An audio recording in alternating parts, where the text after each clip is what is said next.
Por mi querer yo te he dado alma mía y voluntad.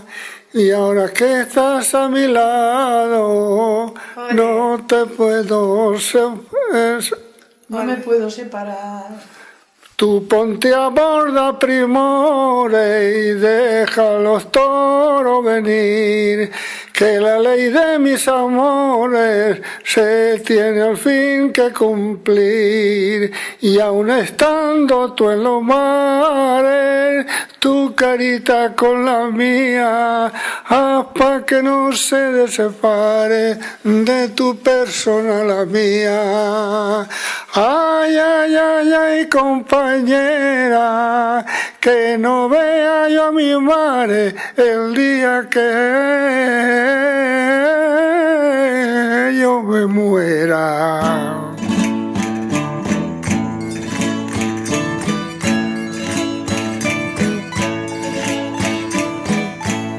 Cuando subo al piqué, veo mi pueblo vivir, con su forma de cola de pescado y su campanario altivo.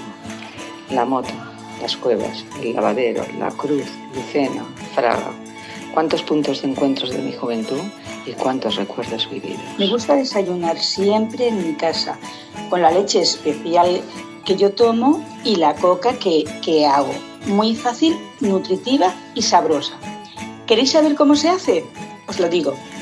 Yo cuando salgo a bailar siempre me pongo jazmines en el moño, porque mi madre me enseñó cómo pasarlos para que se engancharlos y poder ponerme en el moño, que se pasa con una aguja de coser con hilo. Los recuerdos más felices que tengo de mi infancia en Enguera es cuando mi abuelo nos cogía a mi primo y a mí, nos subía en la muleta mecánica y nos íbamos a pasar toda la mañana al campo.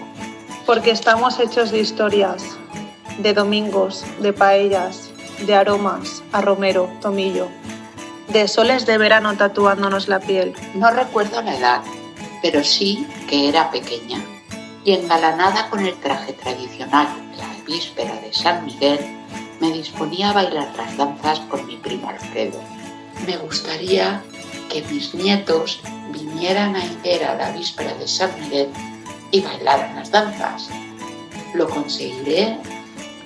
Buscamos sombra, calor, como árboles queriendo echar raíces en una buena tierra, firme y fuerte, Enguera. Salga usted ya a bailar, que la quiero yo ver, saltar y brincar y dar vueltas al aire, por lo bien que lo baila esta moza, que no baile sola, solita en el baile.